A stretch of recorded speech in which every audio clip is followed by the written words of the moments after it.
Hey everyone, welcome to the Thunk Tank Podcast. This is an extra thunky episode. Thunky, of course, is what happens when you take a thinky brain and you add craft beer. In this episode, Joe was a bit busy. God knows what he's doing, but Johnny and I did a little cast of our own. Johnny was in Wisconsin, and I guess he was in a hotel room, and I was in my room, and we just talked for about an hour. Obviously, you could tell from the title that one of the topics was an epic poop that I suppose he took in a Wisconsin museum, and it sort of sparked a whole bunch of stories about poop. We all poop. Come on, let's be honest. So we get into that, among other things. If you really are just here for the poop story, skip to around 22, 23 minutes, something like that. But other topics we hit on, I guess, fingerprint scanners, museum entry fees, new Glarus Brewing, which is a brewing company I hadn't really heard of, but it's apparently really amazing. They only sell their beer in Wisconsin, so it's hard to get, but Johnny talks a lot about that. And, God, I don't know, other stuff too. So check it out. Thanks for downloading. If you like the podcast, please share it with somebody you think might like it. Leave a rating or a review wherever you listen to it. And if you really want to support us, please consider going on to patreon.com/thunktankpodcast. And you can download, I think the smallest amount is $1 per episode. Helps us keep the podcast hosted and, go in new directions as we keep going with this thing. We also have a website at thunktankpodcast.com. We write blog posts there, have various other extra materials, so check that out. And hit us up on social media, email, wherever, and let us know topics you want us to cover, guest ideas, and pretty much anything. See you in the tank. Attention humans, this is a Thunk Tank. Please insert this podcast directly into your nearest orifice for viewing pleasure. Okay, you ready? Oh shit. Welcome to the Thunk Tank.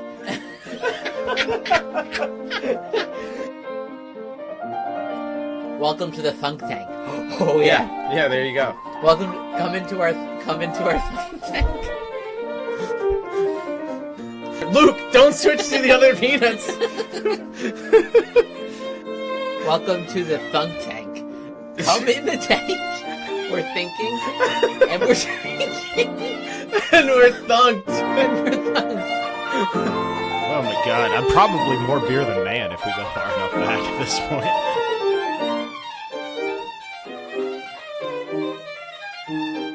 Cool. We're going. We're in. We're in the Matrix. Cool. We're in.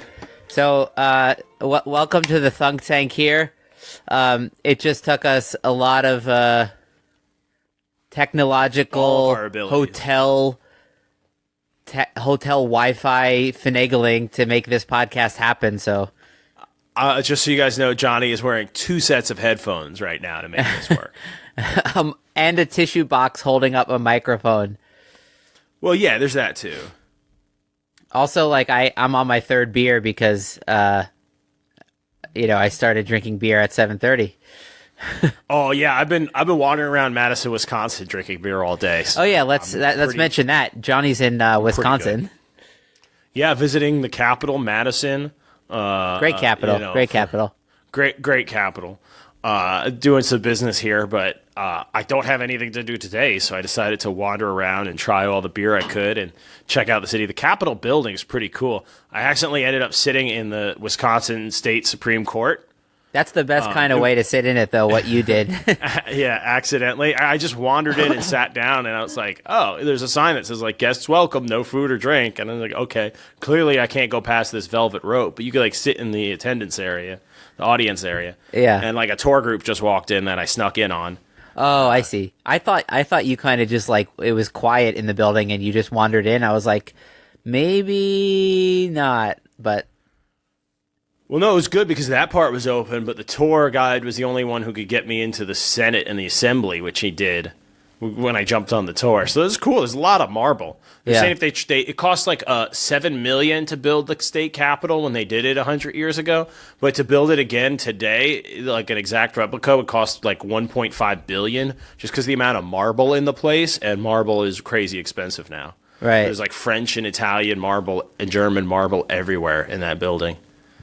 That's cool. No, What is that with government buildings and marble? How come every capital you go to, there's marble everywhere? What's that about? There's something more noble about it, maybe. Like it does seem like a very official rock.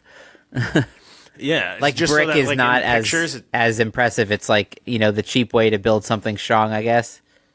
Yeah, why is it like you see a wood building? It's like, fuck you, don't tell me how to live. Oh, marble? Okay, I'll do what you say. Like, what's that about? Because it means you probably have to hire security to keep the skateboarders away, too.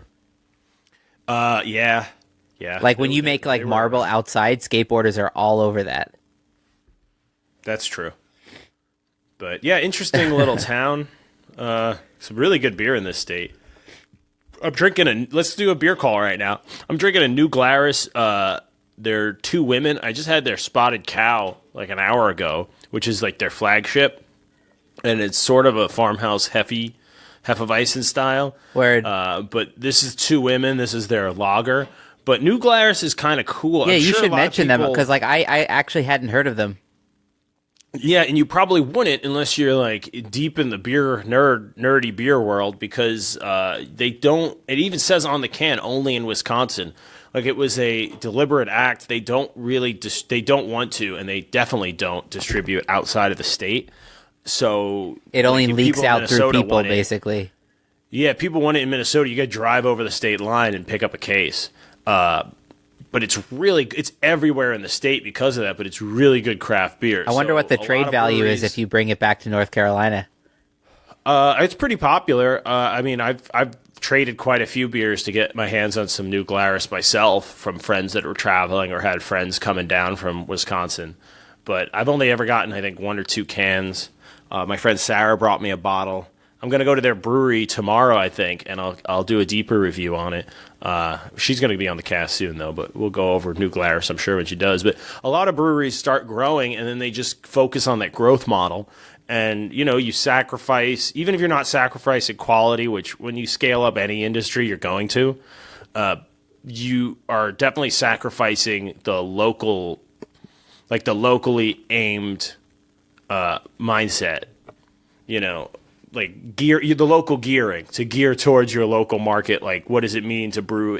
Because they're about an hour outside of Madison, but also Wisconsin. Like, having a purview and saying that's what we make, that's who we're making it for, rather than we're brewing beer. What do the most people want most of the time? That's how you end up. The beers all end up kind of tasting the same, Yeah, you're all trying to capture the same market.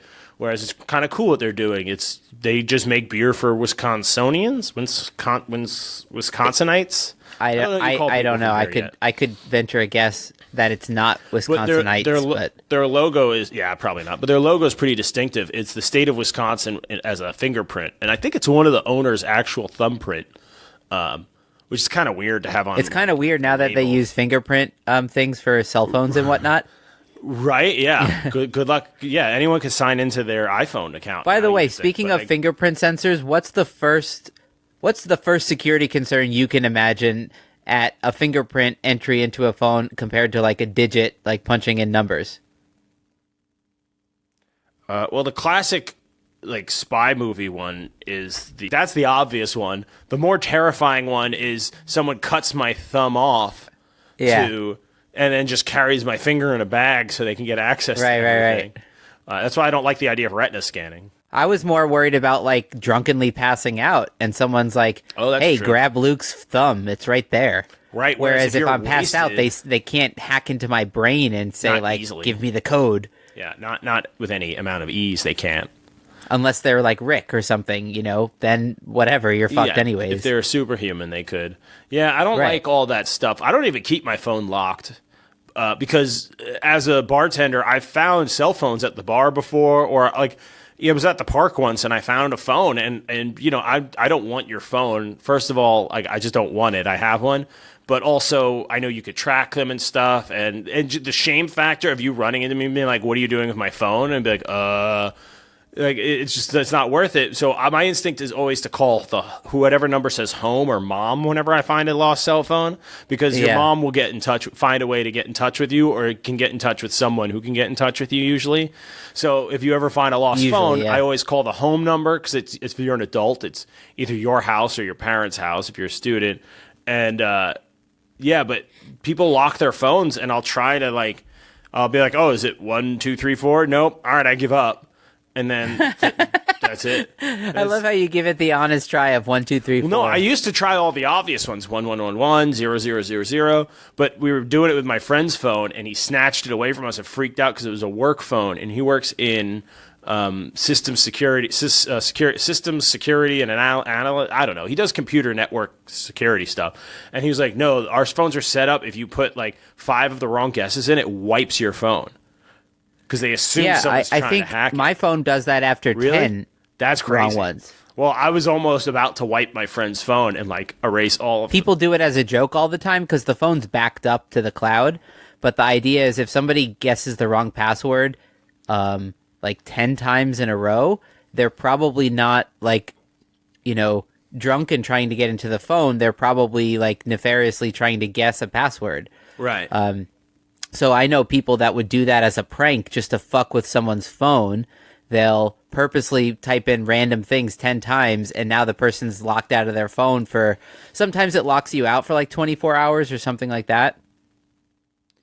Oh, okay. But even if it wipes their phone and their phone's backed up, you still, you have to go through the trouble of recovering your phone. You want to hear the craziest story? I know a kid that he's a bartender, and he was telling a story to me and my friend, and basically he went up to a cabin to go skiing for the weekend with his family and got so blacked out drunk that he decided, you know what, my 4-digit passcode is not secure enough. I'm going to change it while blacked out drunk. And he woke up and he was like, the fuck's going on with this? Why is my passcode 7 digits now or something? Oh, you can change how many it is? There's different versions. You can make it a longer 10 or a shorter 4-digit PIN code kind of thing. Mm-hmm. And so he changed it, and then when he woke up, he had no idea that he did it. He probably realized at some point, but when you bring a phone that you're locked out of to Apple, they don't unlock it for you. They build their devices to be unhackable. That's why the whole FBI thing happened, where they couldn't get into the phone. For you. What can you do then? Yeah. You're just screwed. You're just screwed, yeah. But that's what if you set your phone to do that, to be something you can't break into, then, don't be so dumb as to black out, change your passcode, I guess is the lesson there. This is why I don't have passcodes on my phone. I don't do any online banking on my phone. I don't have any credit cards stored on it or any financial information. I have, I guess, email and stuff like that, but I would love to be like that, but I just, when I'm running to catch the train and I have the MTA app that buys my train ticket for me, fuck it. Just jump the turnstile like I do. No, I'm kidding. Yeah. No, I like not having anything on my phone. I don't have the banking app. Every time I go to the bank and I try to do something dumb like get an account balance or deposit a check, they're like, you could do this on your phone. Just take a picture. I'm like, then I have to worry about it. You're the bank. You handle all the security stuff. That's why you're robbing me blind generally, right? Is because you're the ones that are trustworthy and I'm not. So. I both get that, but I don't have anything to hide in my relationship either. So I just leave it unlocked. I don't have a lock screen. Don't you want to cash a check on your phone though? You just take a picture of it and it goes in there. No. One day. I do that all the time. I don't have to go to the bank anymore. Pretty much. I take a picture of the check. Is it that hard to go to the bank though? It's so hard, dude. It's harder than doing laundry. No, the bank is so easy because everyone's on their phone. When you go in the bank and you're under 50, they're surprised to see you. They're like, what's going on? Dude, there is no they anymore at my bank. It's all robots. Well, that's your fault. Get a better bank. I mean, that's a credit union. They're kind of behind the times, but they have one teller now instead of having the normal 8 and that or whatever. one teller is probably free most of the time. So yeah, because the robots are way better. It was the first time I used the fully automated machine where it's it's a whole kind of teller experience, but just a machine. Yeah. But it felt weird, and I don't go there if I don't have to when I can just take a picture on my phone. Anyways, I'm drinking Anchor Steam, by the way. Oh, nice! You drank that last time. Yeah, because the corner store right around where I live, I can just walk 2 minutes to a store. And my choices are Sierra, which is another beer I have here, or Anchor Steam. Otherwise, I have to get. You know what I saw? The Sam Adams New England IPA. Have you heard about that? Oh no, how's that? I haven't had it, but like I can just imagine that, like, you know, I don't want to waste my New England IPA beer on a Sam Adams. I'd rather have something else. You know, Anchor Steam isn't an independent craft brewery anymore, right? Maybe I knew that. Maybe I didn't. They're owned by Sapporo, the Japanese. Oh yeah, I knew that. That happened about a year ago, right? Yeah. Yeah. Oh well. Just saying. It happens. I mean, I always ask myself, like, if I had a brewery of any size that was doing well, but it was like taking up too much of my time, and there was an offer from some big company to buy it, like, I can't guarantee you that I wouldn't say yes to that. I don't think anyone can. To sell what? The Thunk Tank? Thunk Tank Brewery? What? If you were offered $1 billion for the Thunk Tank, would you sell it? Sell what? The concept? Our podcast to create all the past $1 billion? Okay, let's say 1,000. 1,000? All right, pick a number in between. Like maybe $1 million is reasonable. Let's say 500,000.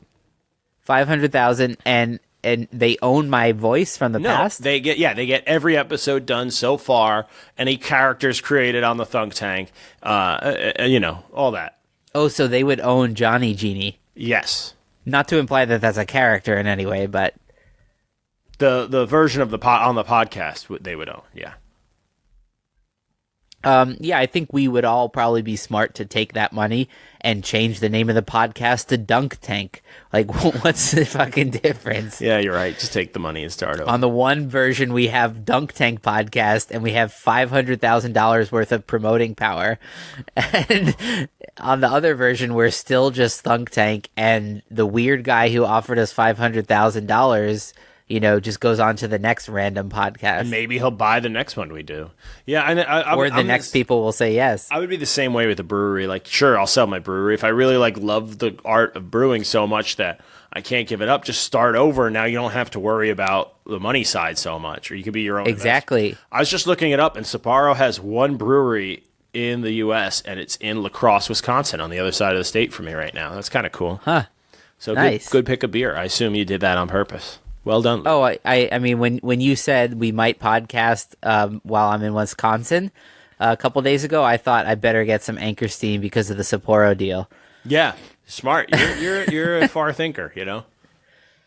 So, should I read the first thing that you sent me on your Wisconsin notes? Sure. I was kind of buzzed at the bar just typing up a list of thoughts, but yeah. Well, I forget the list now. Here are Johnny thoughts from being in Wisconsin. I don't have it in front of me, so you got to remind me.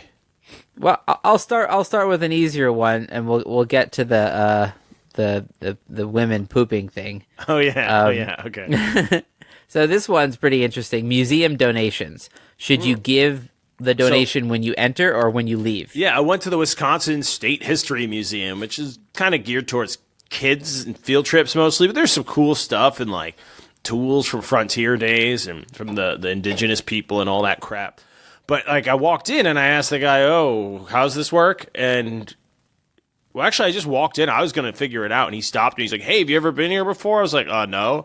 He's like, "Oh, well, let me tell you about it." And he did the whole spiel of what's on each floor. And he goes, "And we just asked for a $5 donation and blah, blah, blah." I was like, "Okay, great, thanks. Where are the stairs?" And he's like, "Oh, they're over there." And like stared daggers at me as I walked past the donation, $5 It's like, bro, donation. It's not a suggested donation if people are going to get pissed that you don't do it. Right. And it's like, and it's not that I'm one of those guys who won't give money to museums and stuff, or, oh, it's not mandatory, then I'm not going to pay it. I'm not that cheap. It's just. But I'm no hero. Well, I was going to wait and see how good the museum was. I ended up spending about 2 hours. Oh, you there. Genuinely thought like you might catch the box on your way out. I did. Well, no, I meant to. Like I forgot to, but I was going to put $5 in on the way out. Which, but I mean, it wasn't like a separate area. You could pass by it on your way out. Yeah, it was the same. There's only one entrance exit. Oh, because sometimes the donations are people like behind a desk, so it's like no, it's just a little plexiglass box with a hole in it with the money in it, so you could see how little they made that day. To, I think also shame you into putting money in. Yeah. But I'm gonna go back this weekend anyway, so I'll donate then. But I really did just forget. I was on the phone when I walked out. But I like to do that with museums. And then when I walk out, I go, oh, this was really good. Because if I walk in and it's $5, I'll put the $5 in. And whether it's good or bad, I leave. But some museums, you'll spend hours and hours walking around. You'll be like, wow, I got like 4 hours of like entertainment out of this. I'm going to give them $10. And I really will do that sometimes. So I just, and also when I walked out, nobody even noticed me walking out. So it's weird that the shame is to get you to pay when you go in a flat rate rather than, like, hey, pay like the Patreon model, like pay what you think it's worth. Because you probably get more $1 donations than $5, and you can get some 6, 10, whatever. Well, like the whole suggested donation thing, I really know a lot of museums that system. say, like, here's the suggested donation, and it could be as high as 20, but you can get in for as little as a penny. And the point is you have to give something to get in. That's not a donation then. Well, I don't know what it was worded like specifically, but anyways, I just grabbed change out of my pocket and threw that in. Me and my girlfriend were going into a museum in London, and I was like, £20 each? Are you kidding? Like, converting to dollars, it's even more. And I was like, it's literally 5:30. We just want to walk around for 25 minutes before it closes. Like, here's 75 cents, or whatever the equivalent was in British money. And they looked at me like I'm a fucking psycho, like, that's all you're giving. I'm like, I'm gonna be here for 25 minutes. Like, if it was 9 a.m. and I'm gonna spend all day. Right. And so I mean, I'm sure that's the shitty millennial way of thinking, the a la carte way of thinking about things, but they would probably get less donations, honestly, if they did it on the way out, though, because people are used to paying for products before they know how good they're really going to be. Like, you buy a movie before the movie, you don't. But the idea is museums are mostly funded not from ticket sales, but from rather than ask for a higher level donation that you're not going to get from everyone. Like, they ask for $5 because they know whatever percentage of people, or they ask for 20 because they figure, a quarter of people aren't going to give us anything, so that'll average out to 15, which is what we actually need per person to keep operating or whatever. But I would almost rather you just like tell me the set amount then. Like, it's $3.50. Yeah. We would like $5, but it's $3.50 to get in. If you want to donate, or if they want to be really transparent, they could show like, let's say a quarterly goal. They know they have to hit this amount of money to stay a functioning museum, and it's sort of like a scale. It just shows like how close they are to the quarterly goal. And if you see they're really far away, it might induce you to throw in 40 instead of 20. But also, if a poor person can't afford the donation, should you really be shaming them, or like? You should want. No, maybe they're trying to learn some shit so they cannot be poor like by next year. Well, I don't know if it'll make you wealthier to learn about stuff in a museum, but it can enrich your life in a way that society is so monetized. Like, where else are you going to get that? Public library? I could sit and read, but I don't know where to start. Museums are a great way to connect you to a topic because it's a walking tour of whatever that topic is. And unless it's a museum that allows a lot of kids inside, then fuck that place. This one had a lot of kids, but they were small groups, so I didn't care, and I just avoided them. But we went to a science museum in Denver, and it was like it was the kind of museum where field trips happen there, and so it was filled with like school children. Ruined the entire experience for me. I was like vaping weed on the way there, and then like we were inside, just kind of like looking at, the history of life on Earth and seeing a whole, like, a walkthrough of going from 3 whatever billion years ago to multicellular life 600 million years ago, and then blah, blah, blah, blah, blah, all the way up until present day, like not present day dinosaurs, what the fuck am I saying? Modern dinosaurs. The Jeff Goldblum through dinosaurs up to present day versions of dinosaurs, like chickens. And it was just like I would have been really engrossed in the whole thing, but there were like annoying kids around me screaming and just missing the point. Fucking idiots. Yeah. That's the other thing, too. If you are just a cheap asshole and you can't afford the museum, pro move, you just ask them, where's the bathroom? And it's always past the donation area. And you go, oh, thanks. And then you act like you're in a hurry, and then you just go into the museum after. So it's like, I need to use the bathroom. You appeal to their humanity more than their Now, what has been your employees. experience mostly with museum bathrooms? Immaculate, in my opinion. They've almost always clean.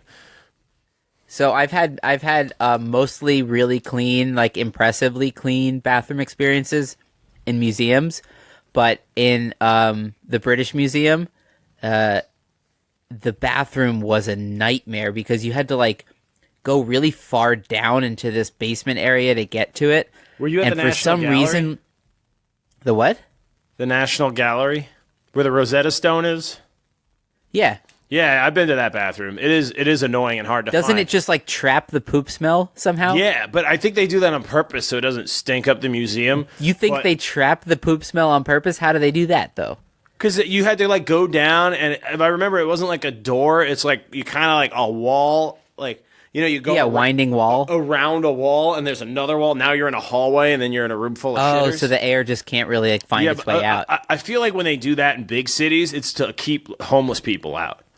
Like you're gonna have to walk past the suggested donation thing, like walk past the gift shop. Like if you're carrying a bunch of stuff or talking to yourself, like someone will spot you by then, and someone's gonna be waiting for you outside the bathroom to be like, "What are you doing?" Yeah, But the British Museum didn't have even suggested donation. Like you could donate, of course, anytime in various places, but they don't pressure you. They keep the money part very out of the way. I like when they do that.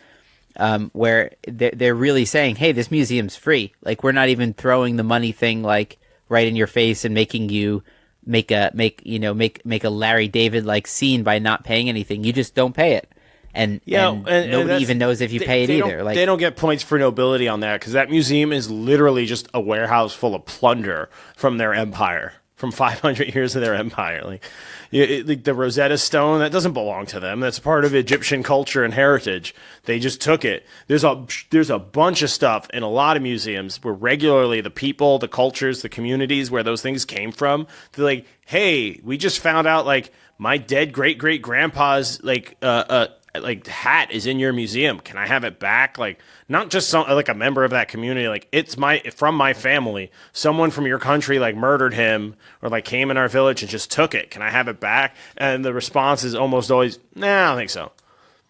And so it's the fact that you're charging, a statute of limitations. Right? No, because the fact that you're charging and making money off of the looted heirlooms of my family, history. But they're not in this case. In the British Museum's case.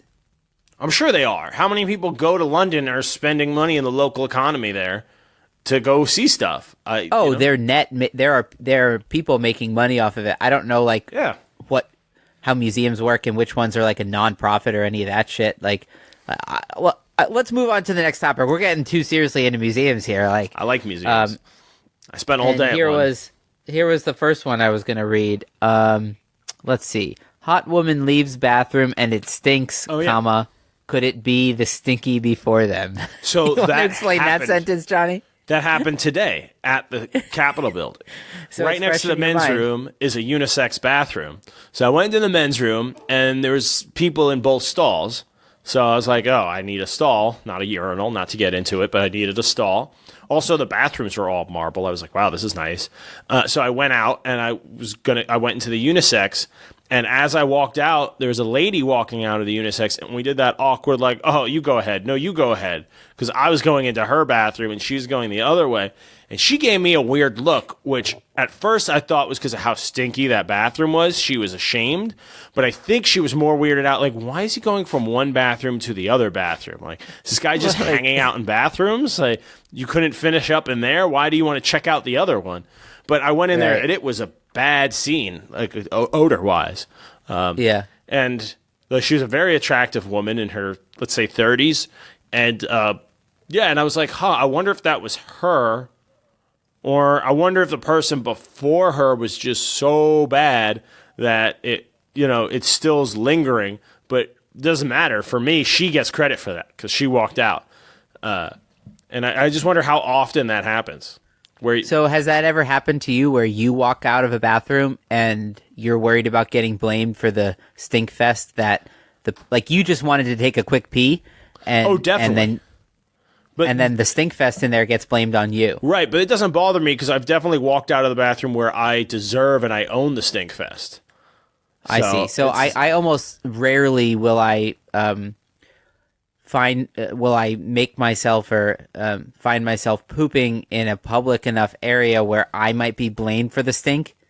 Because I just don't want to deal with that, and I can usually hold it in and poop at home. That's not how I live my life. That's not how my schedule works out. Are you one of those like when the poop comes a knocking, you go for it? No, I mean I could punish myself like you're saying and rush home, but I just don't want to live like that. I just would rather let it go when it happens. The only stressful thing with my method is like when I'm leaving the house. Sometimes I'll be like, oh, like, Luke, you should poop before you like go to the city for the day or whatever. Yeah. And I'll go into the bathroom and then I'll realize like it's not ready to come out of the oven yet, you know? And so you have to leave to catch the train. And you know that in 2 hours when you're in Penn Station, that's exactly when the poop will be knocking on the door, like, you know, ready to come. Yeah, I mean, I'm a little bit crazy. I travel with a travel pack of baby wipes and an emergency roll of toilet paper, so I can disinfect any seats I find. Whoa. Back up. Yeah. You travel with an emergency roll of toilet paper? Yeah, they make these, like, tiny little rolls that are, like, about half to a third the size of a can of beer, and it's got a lot of toilet paper in it. It's really dense. Like, you could cover a whole seat. You know, people like to do the little nest out of toilet paper to cover up the seat. Does that even... I've read that doesn't even do anything. It does. It makes you feel better, maybe. But yeah. And then there's extra also to do what you need to do. But I bring baby wipes or alcohol wipes to clean the seats. I'm weird about that. Like, I disinfect the toilets at work every day to use those if I have to use one of those. Even if I disinfected it earlier that day, like, a customer might have used it since then. I'm going to re-disinfect. But I tend to at least put toilet paper down, but like I guess even though the science would say that you're at no risk, you know, that it doesn't really do anything, it's still psychologically. It's not about risk. I just don't want poop on my legs. Yeah, it could be a literal thing too. Or now, what's worse, a really cold toilet seat or a really warm toilet seat? Really warm is worse. Yeah. No, the worst. I don't know if we've covered this in the cast, but the worst is when you release the package. And it splashes, and you get the splashback, that cold sensation, like the split second before your aperture closes. Of like the poop water coming up into your butthole. Yeah, because before your aperture, let's call it that, can close, like a little bit gets in, and that's your most exposed. I think I compared it to the Death Star in the past. That's like your exhaust port. Yeah, let's call the butthole the aperture. Sure, Johnny. Well, I thought that was a little classier than calling it the anus. But the splashback is the worst. In fact, I'll put a piece of paper in the bowl before I start to sort of like break the surface tension so you don't get the splashback. That's a pro tip for anybody listening. No, dude, I know what you mean because I usually take toilet paper and I'll give one wipe down to the seat just wipe like down for just to be once safe, over. because that's worse. Hot or cold, the worst is when you sit and there's uneven levels of moisture on the seat. Yeah. You're like, oh. So it serves two purposes. It cleans the seat, but it also makes the water more likely so when your big log of a poop hits it, it's just going to like thunk in, and it's a thunk in. There you go. But it's not going to go. Ew, is that what the like, thunk tank is? Yeah, guys, you thought the thunk tank was like beer and thinking? No. It's poop falling into an overly surface tensioned toilet bulb. It's about splashback. It's preventing splashback. Yeah, but that did happen, and then that just was my thought while I was in there and had time to think. Yeah. But marble bathrooms are wonderful. I feel so safe in a marble stall. When they're really clean, they're great, but sometimes I find that they can smell worse if they're not being cleaned. Well, there's no excuse for that, because marble is so easy to clean, you know? You just hose it down. You know that smell that beach bathrooms tend to get? What? You know that smell that like a bathroom at the beach tends to get? I think you're thinking of Penn Station, which is marble, but disgusting. Yeah, that's what I'm thinking of. Yeah, Penn Station is probably the worst public bathroom I've been to the most. I usually don't wash my hands there because I think if I wash my hands, they'll be dirtier by the end of it. Yeah, I think you're right. You're better off. You're better off going upstairs and washing your hands at somewhere else. Anywhere. In the city. Yeah, get a water at Starbucks and wash your hands. You can use the code on the receipt to get into the bathroom. Isn't that the funniest thing? Is that really how they do it now? To avoid racism? I mean, most places will say restroom for customers only. And then you're like, cool, how are they going to enforce that? And then there's a code on the door, and you can only get the code if you ask the employee, basically. Well, I've had this happen only once or twice, but I think I went into a bar or a restaurant. I was like, hey, can I use your bathroom? They're like, they're for customers only. I'm like, okay, great. Like, I need to use the bathroom first, and then I'm going to eat something. And be like, well, you have to order first. And it's like, what? Like, I have to order food while I have a poop wanting I think to come it only out? happened once. It might have been a bar, and they didn't know me, but it was like, what am I going to do? Order a beer and bring it in to take a shit with it? Like, you're going to watch the beer, and it's going to be warm and flat when I get out? I tell you what, if I take the shit and I just leave without ordering a beer or a burger, then, like, put a picture of my face up or something. Like, I think I ended up giving them my wallet or something, or gave them a credit card. I was like, here, hold my credit card while I go to the bathroom, and I'll start a tab when I get back. Because I didn't want the beer. Don't pour the beer until I get out of the bathroom. Right, yeah, I don't want the beer sitting there. First of all, who knows who's going to put what in it, roofie it or whatever. You got to be safe. And also, I just don't want it sitting there getting cold, warm and flat. I'd love to meet the person who wants to roofie you, though. Well, I mean, they might. I got kidneys. It doesn't have to be that sexual, kind of roofie. I was thinking sexually, but it could also just be like stealing your kidneys or money or whatever. Yeah, anything, I guess. What's her name? Just got in trouble for that. That hip hop lady, right? Cardi B? something, right? Yeah. She admitted when she was a stripper, she would, like, guys would be like, oh, I want to hook up with you. And she'd be like, sure, come back to this hotel room. And then she'd drug them and take all their money. Right. And then they would, like, probably a combination of not know what happened and not be confident enough to, like, challenge also, anything. it's like, how are you going to prove it, first of all? And also, who wants to admit that? Like, the CIA, actually, we're really getting off track, but the CIA apparently used to do that back in the 60s. What was that track, by the way? When they were testing out, like, the MK Ultra experiments, mind control, they used all sorts of drugs and stuff. They would find some guy, like, middle-class guy with a wife and kids who had something that they could leverage against him. Like, he went to prostitutes, and they'd have him he'd go to the same prostitute he always went to, and they would, like, drug him and take a bunch of pictures of him, and then experiment by giving him acid and, like, flashing lights or something. And afterwards, he's like, what was that? Like, I'm going to have to report that. They'd be like, yeah, if you say anything to anyone, not only will no one believe you, but it's going to come out that, you cheated on your wife and your whole family and this and that. And it's just... It's the classic, like, hey, do you want to say something, or do you want to end up...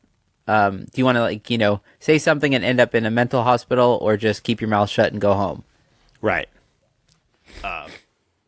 So I think it's part of that, too, is the shame factor of, like, what are you going to say? Like, I tried to have sex with a stripper and she robbed me? Like, yeah. No one has sympathy for you there, really.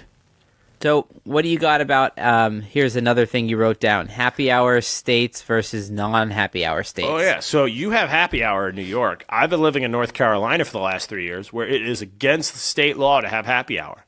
You cannot change your prices on alcohol throughout the day. It has to be the same price all day. So now, what is the allowable time frame where you can change your prices? Is it from every open day? To close, your business day? So you can open up and have half off all drinks, but it has to be the whole day. Gotcha. So it can't be a 5 to 7 thing. Yeah, you can't have a windowed deal if you're selling alcohol. Which now, what's the main argument against that? Like, is it just kind of that? Obviously, people will get drunk for a price that's far too low? Or? No, they said it promotes binge drinking because it encourages you to drink faster before obviously, the happy hour window ends. In the alcohol industry doesn't promote binge drinking? I know, but in North Carolina state law, they act like that's not what's happening. Oh, no. You're selling an addictive substance, but don't let the addicts get addicted to it. It's like, come on. What are you talking about? And the people that made the law go home and, like, drink half a bottle of whiskey every night. Well, the laws for alcohol and tobacco and stuff make no sense in North Carolina. I can't sell you 2 drinks at a time either in that state. Like, I can't give you 2 beers, or I can't give you, like, two shots, but I can give you a beer and a shot. It says specifically in the law you can give a shot of a liquor and a beer for a Boilermaker, and it's definitely because whoever was writing that law was like, well, we all get Boilermakers after, the state Senate lets out, so we can't. we can't get rid of that rule, which is dumb. Somebody was like, well, this rule doesn't make sense because I like Boilermakers and I'm a good person. Right, but the spirit of the law is to prevent binge drinking. And if I give you 2 beers, have you ever seen someone be like, this fucking idiot bartender, I'm going to get drunk twice as fast and drink both beers at once? I've tried it on the cast. You end up spilling a whole beer's worth of beer if you do that. Whereas if you pour a shot into a beer, you just fortified that beer with straight liquor and went from a 5% beer to like, I don't know the math, 15, 20% beer, whatever. No, 10% beer, whatever it is. And it's like, now you're getting drunk faster. So why would you make a special exception for that? Why would it only be 15%? Wouldn't it be... I'm just thinking, a 16-ounce beer with an ounce and a half of 40% alcohol. I understand, can't do that yeah. math. But you're Whatever boosting the math the is, alcohol on the beer. And and I could sell you 2 of those. I could sell you 1 of those. You can chug that beer with a shot in it, and then you can order another one. But I can't sell you 2 beers at one time, which is less alcohol. So the law is really silly there to begin with. But so the no happy hour, I forgot, and now I'm in a state with happy hour, and it's awesome. I forgot how great it is because bars are slow in that time, so they want to capture whoever's around. Like, oh, I want to eat, but I don't want to pay $15 for a burger, so I'm not drunk at 10 o'clock on a Saturday. I'm just walking home from work. Oh, man, $5 off a burger? I might stop in for a burger. While I'm here, let me get a beer. Now you're making your money on that beer markup. Right. Or even the place, I think it was $1 off beers. You're still making money on a beer if you charge $1 off. But I might not bother going or you might get me to go. I might go, I'll go home and go out later for a beer. But if I go, oh, that deal ends in 2 hours, I better pop in on my way home. You just sold a beer you weren't going to sell otherwise. So and honestly, the happy hour thing usually doesn't apply to a person like me because I start working at like 3, 4 p.m. and I go until like 8. But it's for the 9 to 5 people when they get out at 5 and they're like, hey, instead of going home, having dinner, and then going out to meet people, I'm going to do the version where I meet people from like 6 to 8:30 and then go home and do dinner. But guess what? Yeah. When you're at the bar and you have like the 4 beers for the price of 2 and you're kind of hungry and you can't imagine yourself cooking dinner at home, you buy the fucking burger, Yeah, they still made money on that half off beer. Well, it's and good now for the they're economy. making money off the burger for you. Yeah, no, I agree. I used to have a 9 to 5 job and it was great. We'd rotate who got to leave work right at 5 on the dot, and they'd go grab a table at the bar down the street and order because we get the same appetizers because they were the same half off thing. So like we would say, okay, I'll finish up your work. It's Tuesday. It's your turn. It's 5:01. Clock out and rush over there. Get us a table. Order the apps. We'll get there by 5:15, 5:30 and order a pitcher of beer. And you do that. You have a couple of beers and you're home by like 7, 8 o'clock. And which is if you have work the next morning at 9, that's my window to go out and have fun. Right. You have to shift it earlier. Like my window right now is usually between like 9:30 and like midnight, whereas the 9 to 5 or maybe even earlier worker, their window is between like 5:30 and 9:30, and they're like getting ready for bed between 10 and 11. Oh yeah, mine right now is like midnight to 2 a.m. Yeah, same. Which is really if I get to bed by 2 a.m., I'm happy. Like I'm not worried about it. Yeah. After working in the alcohol industry long enough, I figured out that really that's why bars are open till 2. It's for the drunks who will just keep ordering and keep spending money there. The stool pigeons, as they're known. And it's also the bartenders who are also just happy to be there drinking with their friends. It's not just bartenders. It's bartenders, waiters, servers, busboys, anybody who has a service job, concierge people, front desk people, anyone who has to work second shift and doesn't get out till 10, 11, 12. And you can spot them as a bartender. You could spot someone coming in and be like, you either just got kicked out of the last bar or all your friends were leaving and you acted like you were heading home and then you just stumbled down the street and now you're in my bar versus somebody who just got off work. I know it's 1 a.m., but I could tell this is your 5 p.m. You're coming in for your first beer. You get really good at spotting. Like another restaurant person who got off at midnight and came in for a drink somewhere. You can read that energy of like, I need my drink. Versus like the person who's like, I need my 8th drink before I can go home. Oh, I just remembered something else. So I went to an Irish pub for lunch today because it was like 2 o'clock. I'd been walking around, which is pretty early, 1, 2. There weren't many bars open at that point in the area of the city I was walking around, but I was just hungry. And this Irish pub, they're always open, and they had a lemon orzo soup. And I was like, oh, cool. I didn't want like corned beef or a burger. Like I didn't want something greasy. And I was like, they have soup. And I ordered the soup. I was like, oh, do you have half pints? And she's like, well, we do little like 10-ounce beers. And I was like, okay, can I get that Spotted Cow, which is a wheat beer, which is really hearty, healthy beer in my opinion. It's I think 4 or 5%. Heart healthy beer. I like that. Oh, hearty and healthy. It's not good for your heart. Alcohol. No, heart healthy. I heard you. No, alcohol's very bad for your cardiovascular system in general. I can't really. No, it lowers blood pressure. It does. You're right. It's good for you. So I had a heart healthy beer. There you go. Thank you. You won me over. But while I was, I took my book out and I was reading, and the bartender, like, she could read the vibe of what I was doing. I had taken like 2 sips in 10 minutes. I clearly wasn't like trying to catch a buzz yet.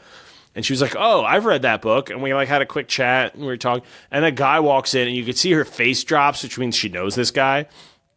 And he goes, I just left my phone and wallet on the bus, and sits down. And she's like, okay, and walks away. And I felt bad. I almost went, I'll buy this guy a beer.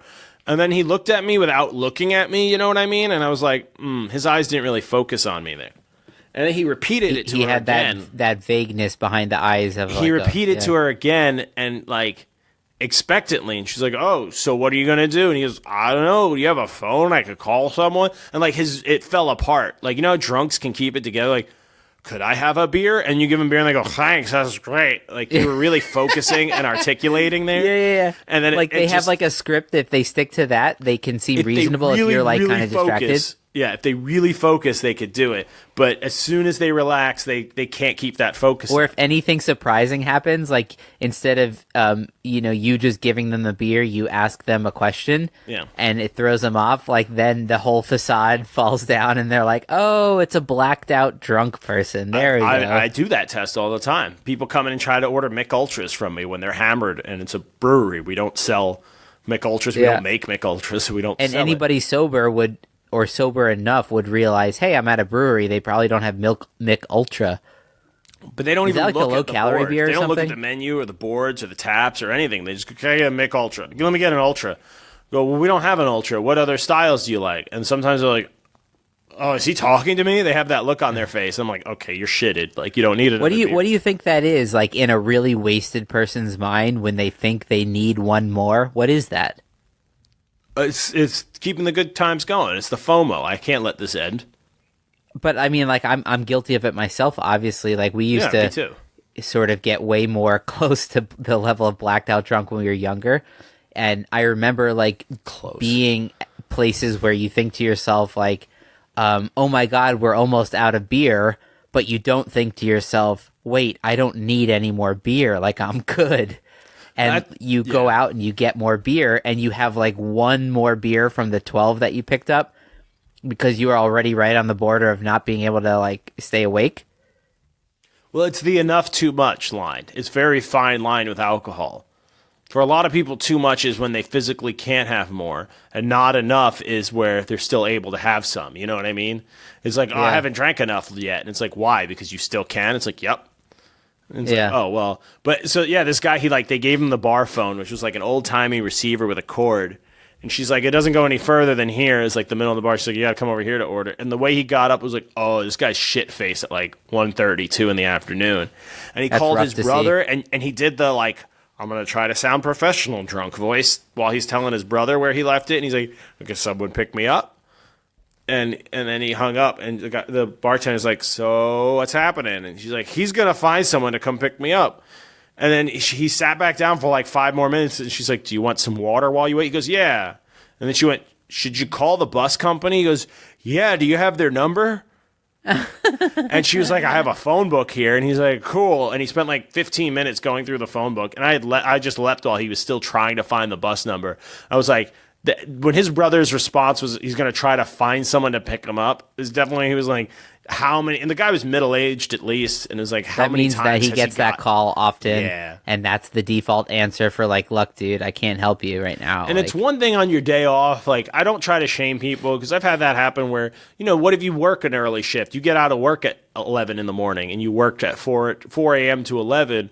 Yeah, you want a beer. People give you dirty looks. It's like, no, this is my 5:30 p.m. I deserve a beer right now. I just got out of work. There's no need for judging like a time of day and a drunk level, right? But I think there is a drunk level which I find annoying to be around, whether it's midnight, 3 a.m. or 3 p.m., Like if somebody's just like zombie drunk, they're just annoying to me. And this guy was like on the border of that. He was on the cusp of that. If he had ordered a shot and a beer for when I got there, he would have been over that edge. And he probably was whenever he left wherever he was coming from.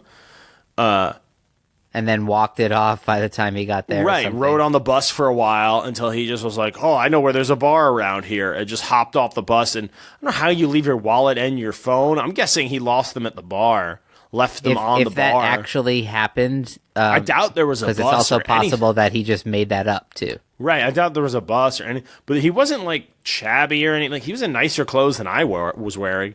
But that's not saying much. I know. And he wasn't starting to drink. He was drunk already. And they were just so, like, not surprised at all behind You're also the bar. coming at this, Johnny, from the angle of, like, everyone resets at night, sobers up, and then starts to get drunk again. Yeah, but there are people that just are started again. Always wasted. It sounds exhausting. Like, I drink a lot, probably too much. And like, it's exhausting to just drink at night. Like, I don't know how people wake up and keep drinking. It sounds horrifying. Yeah, I mean, I know various people either through someone or from like a different. What am I trying to say? I know some friends of friends or friends of family members who will sort of, let's just say if they were to allow their blood alcohol level to drop to a certain level, that's what disturbs their body because their body gets so used to... That's not the baseline anymore, yeah. Yeah, like I know people who if you were to check their blood alcohol level, let's say at 11 in the morning, you might just find it to be like 0.09. And that's actually kind of low because it was at 0.19 when they went to sleep. Yeah. Meanwhile, so they're never below the legal limit ever. Yeah, that's got to be really bad for your body. But then the legal limit for them is like the 2 p.m. sun's out. I'm just sober at Starbucks, and then the late night in a bar, like being the zombie guy, could be as high as like 0.25. I don't know if you've ever blown into a breathalyzer, but I had a friend. Well, I knew a guy in high school who blew a 0.4. Like he chugged a bottle of Hennessy and went to the hospital and tested 0.04 before they pumped his stomach. So his nickname was 4-0. Not 0.04, 0.4. 0.4, yeah. He's 0.4. He would have died if he didn't get his stomach. You could die. But you should die, probably, actually. He would have. And he definitely damaged his liver or whatever. But it was like a thing. He took a couple of weeks off after it was like a point of pride. Did he get his stomach pumped like fast enough? Is that basically what saved him? Yeah, I think he started puking immediately, and then they took him to the hospital. So his body was already purging it out. And then they put him on saline and kept him hydrated and all that. Isn't that cool how the body knows to puke? If you're going through like meth or heroin withdrawal, or opioid withdrawal, and you go to jail, like let's say you crash your car and they know you're fucked up and they lock you up, they just throw you in the cell and let you go through withdrawal and scream and the freezing sweats and all that. Like they just let you sweat it out because like whatever, it just feels like you're dying. But if you crash your car wasted, like, and your blood alcohol is a certain level, or you're a regular drunk or something, they'll have to handcuff you to the hospital bed and monitor you because you actually can die from alcohol withdrawal. It's just so ubiquitous we don't realize that withdrawal is actually one of the more dangerous ones. And when I did the dry January thing, I took January of 2019 off of drinking totally, not because I like have a problem drinking. That's something I'll address later in life. But no, I'm just kidding. But I'll admit that it's a problem later, not now. Yeah, not now.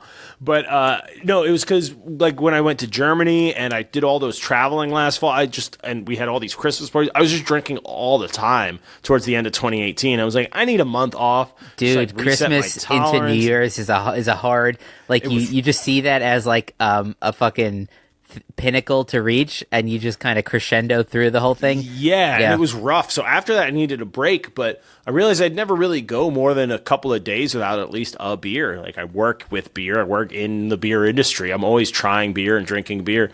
So, And I work with kids, so that's why I need beer. so I was like really nervous. I was like, oh my gosh, like, am I going to go through the withdrawals and DTs and all those things I had heard about? I was so scared. And like the first 2 days, I was just like, man, I really want a beer. Mostly because I'd been partying the whole 2 weeks leading up to it because New Year's just happened. And then I was like, oh no, I'm just hungover.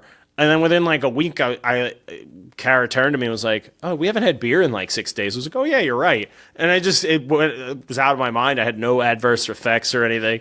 But I really like psyched myself out, and I thought I was gonna like, oh, I better monitor, and like, oh, my body might not be able to handle it. It's like, oh no, I drink a few beers at night before I go to bed.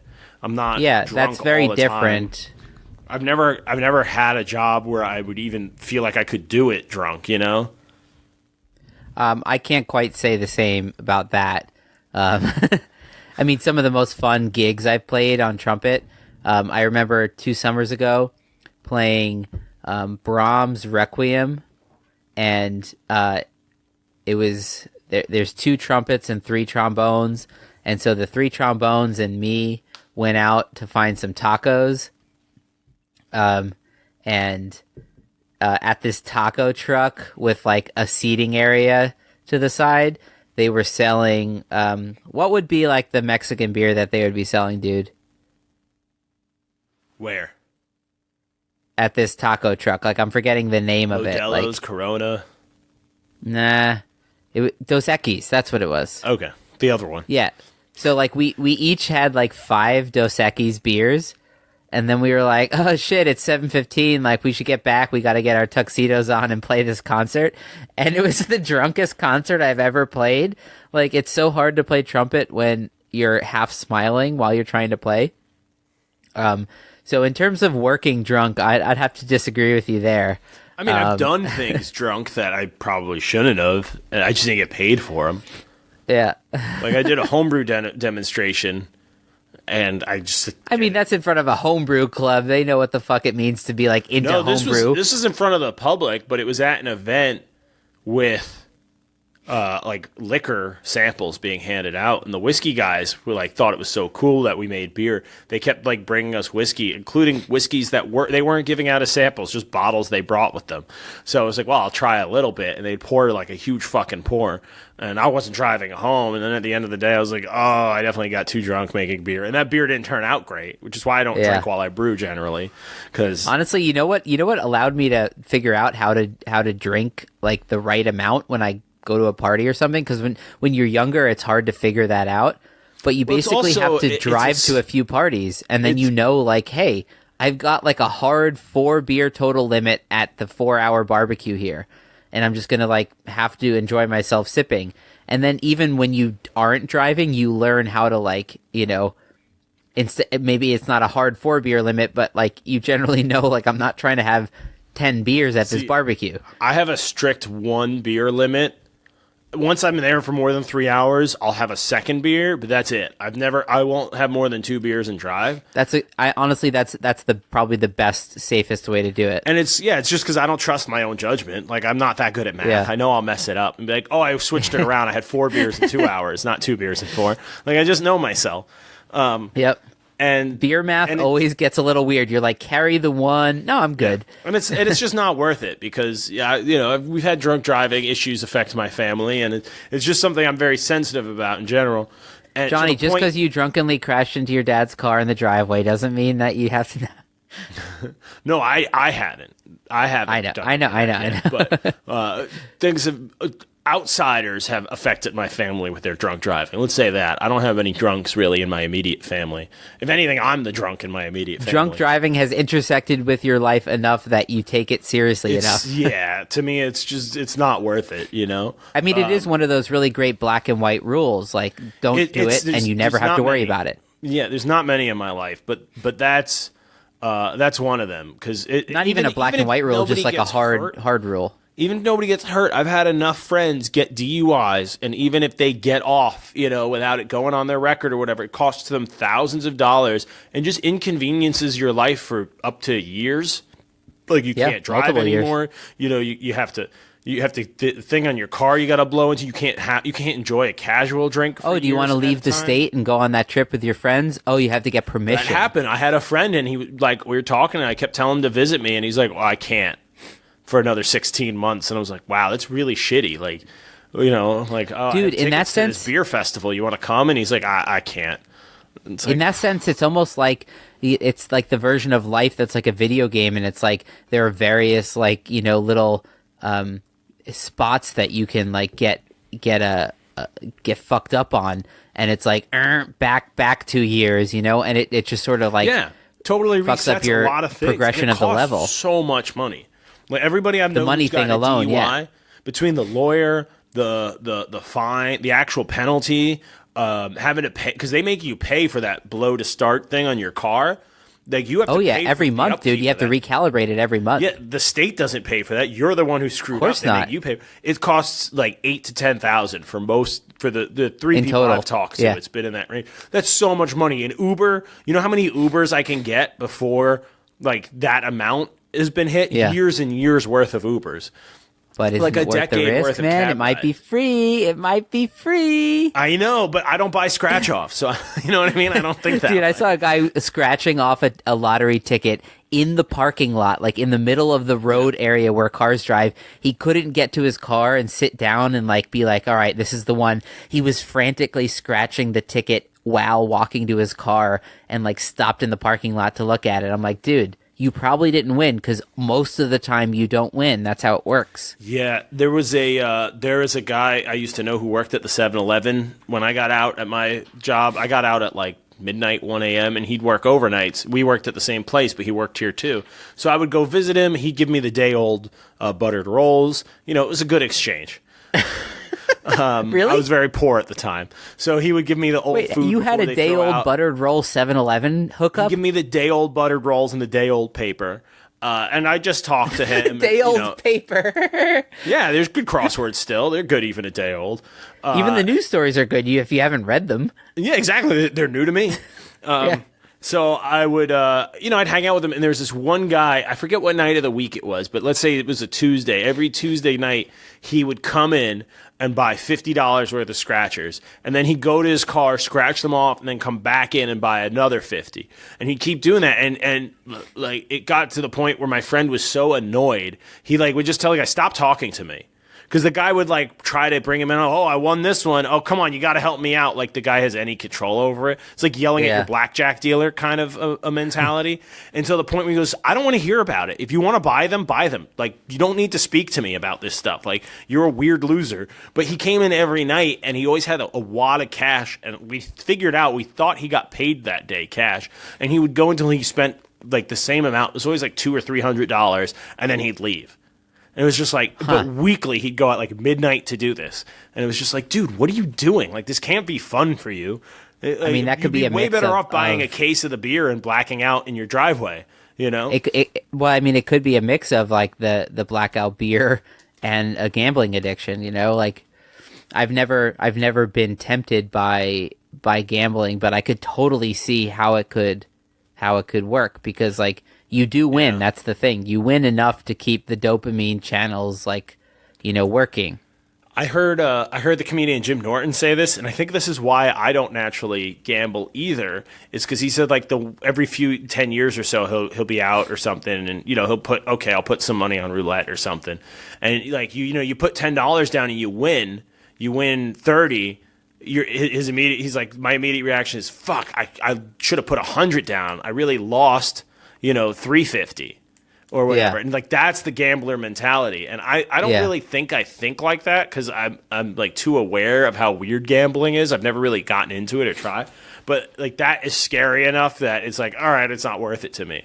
You also have to just be aware of reality. It's like, look, if you're betting on a sports game, it's not necessarily a bad thing. But let's say it's the Giants versus the Jets, and you put $100 on the Giants, and they're underdogs in this case, and you end up winning $200, and you think to yourself, I should have put 500 because now I would have 1,000. I would have won 20 grand or whatever. It's like, no, because you didn't know they were going to win back then, so you actually made the smart choice. It's the long-term view versus the short-term view. None of it's a smart choice. You got lucky. That's the problem, is when gamblers start attributing intelligence to their decisions. Oh, I made the smart picks. You really didn't. Like, it's luck. You gambled. You won. You got lucky. But the only real strategy is if you have a view of the long term, right? So it's like you're not trying to win each individual poker game, but you're trying to win money at poker. When you balance your books at the end of the year, you should have won $50,000 if you're a professional poker player. Well, poker is one of the few places where you really can do it. But part if of you're it mathematically, is because, but part of that too is you're not playing against all professionals. If everybody who played poker professionally was on the same level, it would be a wash again, and you'd end up. It would like all the online poker, that's mostly mathematically literate people playing against people stealing money from people like us who are like, hey, I like to have some beer and play poker. Right, exactly. So that's just the playing field, and that's another thing that tells you gambling is not good. Is there's nickel slots and there's $100 slots, and the payout rate is the same. So the you're game really is the same game. It's just so that the risk reward, people could feel it at all socioeconomic levels. Like, I can only afford to gamble with nickels, but I want that feeling. Whereas a millionaire is like, I'm getting nothing out of these quarter slots. Let me start sliding Benjamins in, and I'll feel it when I win back 20 of them, even though I'm going to lose 500 by the end. Yeah. 5,000 or whatever. But, whatever it is. So can I give you a quick would you rather? Yeah. Awesome. Reversing it. I like it. Reversing. I mean, you're in Wisconsin. Your Genie powers are no good there. They're very dwindled right now. I'm definitely off right now, so this is good. I don't have a would you rather ready. So would you rather come to, it's sort of like the idea would be like, in a moment you open your eyes and you're in this situation and you kind of knew that you were being put into the situation, so you're not like out of your mind. You're just going to have to start dealing with it like you're playing a video game. So you open your eyes and you have two choices. In both choices, you're wasted. Not quite blacked out because you're like aware enough to be like, oh my God, I'm wasted and I have to navigate this situation. Does that make sense? But that's all I know. All you know is, I mean, I'm going to give you the two choices, but I mean, all you know is that both choices you are as drunk as possible without being blacked out. Okay. Like, in other words, you're online still, like, you're still in your head, but I'm just hammered. You're hammered, yeah. Like watching Aerosmith in the front row and Jesus is the lead singer, kind of hammered. Yeah, but then shit's going to go down. I forget the line from Ricky Bobby, but that's what I was referencing. Yeah. So, on the one hand... how did I do this? You're a surgeon, and when you come online, you're in the middle of surgery. But I'm not a surgeon. But in this scenario, I know how to surgeon. You're the memory of Johnny. You're the skill set of Johnny. Uh-huh. You're also wasted Johnny, but you're in the body, in the reality of a surgeon. Okay. So no, you don't have any surgery skills and you're wasted. It's going to be hard to talk your way out of that one. Okay. Like, you can't even, like, quick sew up the patient and then, like, be like, no, I could go, excuse headache. Me, doctor, I have diarrhea, and storm out like I do. As long as you don't slur your words when you say diarrhea. Excuse me, I have diarrhea. I'll just actually shit myself to sell it. Yeah. I mean, you might be wasted enough to actually accomplish the shitting. That could be like the cheat code out of the level or something, you know? I mean, if I slur them like, oh my God, Dr. John is drunk, or are they going to be like, wait, who's this drunk guy? Like, you're not a doctor here. Won't they recognize that I don't work at that hospital? No, like in this you are subjectively you, but objectively to the other people, you are appropriate in their environment. Okay. Or the other version is you're a flight attendant, and you're on a long enough flight, and you're just starting meal service. So, like, am I able to get out of the surgery? Or, like, it's a sealed room. Like, it's locked in on a timer. They won't let me out. I can't say, so you know as many rules about surgery as I do. If you said, I need to leave right now, we're canceling this surgery, theoretically, they would just take the patient, bring the anesthesia levels so that they wake up. Multiple doctors, right? So that one can finish up or something? Well, usually it's like an assistant, and then there's like a main surgeon, like there's somebody in training under their still wing. Went to like 20 years of school, right? They could keep the asshole alive while I'm not sure what the policy would be. No, I'm not saying you're doing open heart surgery, Johnny. Like you're doing like a knee surgery or something like that. So Those something take a that's not while. life or death. But you'll still get sued as fuck if you fuck up someone's knee because you try to do a surgery when you're not a surgeon and you're drunk. All right, but am I going to get in trouble with the FAA after the flight for not being a flight attendant too? Unless nobody calls you out on it. Do you think you could hide it? So if I can hide it, I don't get in trouble in either case. Correct. Definitely flight attendant. I don't even know how to start faking my way through surgery. Like where? Well, I would just look at him, knock on his ribs and go, listen, I think he's good. We're going to call this one off, give it a few more weeks. And if he's still feeling bad, have him come back. It'd be like, the cancer's metastasizing. What are you talking about? Let's give it a few more days at least. I got to hit the bar. Like, well, I think you found the way out of the surgery one, which is diarrhea. And the plane one, like, what do I do besides yelling, like, I have a bomb in my intestines? Like, how else do I get the plane to land so I don't have to provide service? You shouldn't yell that either, because then they're going to arrest you, and then you'll be wasted. Yeah, I think I would go with surgeon just because I'd rather be trapped in a hospital with legal ramifications than trapped in a plane wasted with angry people. Because what if at some point they go, I think that flight attendant is drunk, and then someone else goes, I don't think that's a flight attendant. And then the air marshal gets up and shoots me with a bunch of rubber bullets. Like, I don't want to deal with that. That progresses quickly. I'm pretty sure whatever malpractice suit I get for like fake surgery, I could just flee the country. I don't think they would let me flee the country for airline violations. I think you go right. But what about the version of the airline one where you just take a few deep breaths, throw in some mouthwash, and go to the food service? Oh, because by the way, you're equally untrained at being an airline. I know that attendant. I definitely am equally untrained, but no, because I have so much trouble dealing with flight attendants. People that are rude with flight attendants, I just want to bark at them like a dog. I'm very sensitive to people being shitty to service industry people in general, but it's troublesome to me, like, because especially in those situations when someone's being shitty to somebody that can't be shitty back because they're at work, I want to turn and be like, listen, don't be a piece of shit to them because this is the space in your life where you're allowed to take it out on someone. Like, shut the fuck up. They didn't do anything wrong. I want to speak up for that person, and I have on different occasions. And you always tell the people, be like, they give you kind of like a thank you look, but they can't actually sanction what you did because you're also being aggressive to their customers now. Right. But, so if you made me the flight attendant and I was wasted, my threshold for telling people to go fuck themselves on the plane would be way so too low. Yeah. At least in the hospital, in the surgery version, they're unconscious, and I just have to convince the other doctors that I don't feel well. Like, if you say, I just got suddenly very lightheaded, I can't do this, or will you take the lead, I'll stand back here, they're not going to be like, what? This is your job. Get in there with the scalpel. They're going to be like, we don't want you operating. Yeah, no one's going to force you to be a surgeon when you're feeling lightheaded. Right, exactly. I just got a little dizzy. I don't think I should be operating. You just have to convincingly say, like, I have diarrhea or I'm lightheaded, and get out of the room and get away from people. Yeah. And just pretend to have food poisoning or something like that. Well, it depends. Am I drunk? What am I drunk on? Am I drunk on vodka? Can they smell it on me? Or I'm just magically drunk? Like, you just inject me with alcohol to get my BAC to a certain level? At the time that you come to, you would theoretically smell like booze.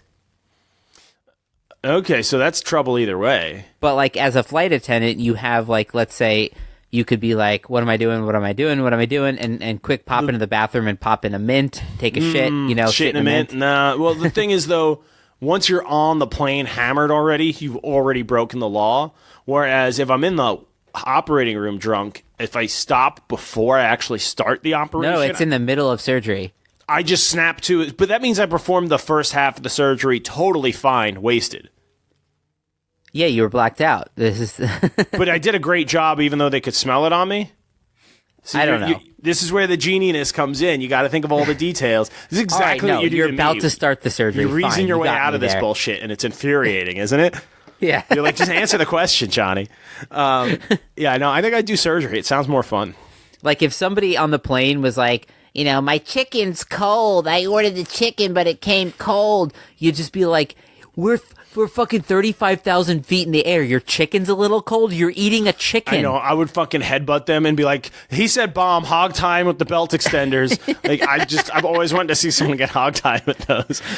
Is that part of the training? Hog tying? Oh, yeah. I forget when. It was either right after the shoe bomber or right after 9/11, never forget, where some It makes guy you sound like made you're better a than me joke. because you said never forget. Some guy made a bad joke about how he was like, oh, yeah, I'm going to go join Al-Qaeda when I land in Houston or whatever. And, like, someone heard him and was just, like, ready. And they, like, led the charge and they tackled him. They held him down. And he got the flight attendants to give him for really large, heavy people on an airplane. Hope you never have to sit next to one. It's not to fat shame, but it's just an awful experience when you only get 2/3 Of course, they're taking up half your seat. Of course, Right. It's awful. But they make seatbelt extenders. And I sat down to a guy once, which before he sat down, he stopped the flight attendant and said, excuse me, can I get this extender? And I want to be like, you should have bought 2 seats if you knew that coming in. How about Anyway, this? If you want an extender, you also have to get another seat. It's pretty simple. I agree, but that's not how they function. So like the extenders are just like They charge me extra if my bag is over, 50 kilograms, but like somebody can be like 3 times my weight. And how about I take I take the 150 pounds that guy got to bring on that's not in my body, and I get to put 20 of those in my bag? How about that? Yeah, Well, how about I can just strap it to my body? Let me What's put the difference? 3 of those pounds in my carry-on, in my check luggage. Oh, no, you're 51 pounds. You can't check that bag. Really? Because that man with no check bag is 400 pounds, and I weigh half of that. That's a whole other thing. And also, when they're calculating takeoff speed, they just average the weight. They say how many adults, and they take the average weight. How many children, they take the average weight. Yeah, that doesn't help me. But the seatbelt it just makes me feel better. It's like they know that like roughly we need to have this speed with this weight of a plane to take off and all that. They calculate that roughly by how many. Oh yeah, there's a adults and formula. children. There's a formula for it. It's a formula that gets close right. enough. But and the tolerances are enough that it's always safe. Even if everyone on the plane is obese, you'll still be okay. But the seatbelt extenders are That'd be a weird flight, but yeah. the airline seatbelts. They're designed crash proofs. They're pretty Now strong. I've got a good would you rather for next time. It's going to involve you being on a plane with only obese people. I love it. The plane is probably going down, but yeah, I think I would choose Surgeon 2 in this situation just because it's easier to get out of. But yeah, they hogtied that guy and they left him in the galley for the rest of the flight. And it's just like, that's a shitty way to land, To land hogtied. Because then you still have to talk your way out of it. Like, you're going to get... The airline at that point is so committed, like pot committed to that. They can't be like, oops, our flight attendant overreacted. They'll be like, well, he did say something that they thought and they took a reasonable course of it. Like, they're going to make the legal case that, well, you made a joke in bad taste, so we had to hogtie you for 6 hours while the plane was flying. And now you have to, like, argue that as an individual against a company and a nation, against That's why the Delta kicking off that old Asian guy when they overbooked the flight, that whole thing. He just kept making that sound. Yeah, that was so weird, that video. Just imagine being on that flight and being like, I knew there was fine print to this ticket that said they could do this, but like, I never thought they would. I know. Like, right? I thought they would stop short of dragging an old guy off a It's plane. so messed up, though, that they can sell more seats than there are. And then once you're on, be like, we'll give you money if you pass it up. And no, I'm not doing that. They go, okay, well, now you have to give it up, and we're not going to give you the money. Yeah. It's like, what? Like, just think about where else you could do that. Like, you make a restaurant reservation, and you get there, and you sit down, and they go, ooh, we over-reserved these tables, so you got to get the fuck out. Like, no other business lets you do that. Hospital beds. Think of anywhere else where you can, like, oversell. Yeah. If a sports team did that and you showed up to the stadium and they thought, well, 10% of the people don't show up to the games. Yeah, we sold way more tickets than there are seats. Yeah. It's like, what if everyone shows up, though? If imagine if Avengers did that at the next, Marvel did that for the next Avengers movie. There'd be nationwide protests and outrage, and it would affect stock prices. But airlines do it, and it's just like, yeah, that's how it is. Just most of the deal with time, it, I guess asshole. it works out because enough people don't show up for their flights, Yeah. So And it they have a ends up like monopoly only on in that situation with the guy that got 500. dragged off. It was like all the fucking stars were aligned the right way that made it so nobody was willing to volunteer. We should wrap it up. Yeah, let's wrap it up. I got stuff to do. Yeah, you got to hang out in that hotel room more, huh? Well, we just got food, so. Oh, nice. Yeah, I got to go eat dinner myself. I barely ate today. All right. Well, if you want to do a drunk tank later. Text me. Yeah. right, I live here, so. I do too for the night. So Thanks for I guess tuning this in kind of to was our psychobabble about poop, museums. it's not quite a drunk tank. We're gonna have Drunk to come up with surgery. another name for it, like Thunk Musings or something. We'll just call this episode Johnny is in Wisconsin. And then I think people will click that out of curiosity, right? Yeah, and then we got him. You got them, yeah. They can't leave. All right. They're in the tank. Well, before that, Oh, shit. I kind of let him do that. Not really, though. All right. Thanks for listening. And guess Johnny will get to speak last. And I got nothing. I got to go eat. Bye. I hung up on him. Still playing that game, even though it's just the two of us. And I won. And I am in Wisconsin. And it's not that bad a city. It's fun. Madison. Cool town. All that stuff. Thanks for listening to the cast. This was a splinter cast with just me and Luke. If you were really missing Joe this cast, well, go screw yourself. I'm still here. I'm valid. I'm a person. He'll be back on the next episode. And until then, thanks for checking out the tank.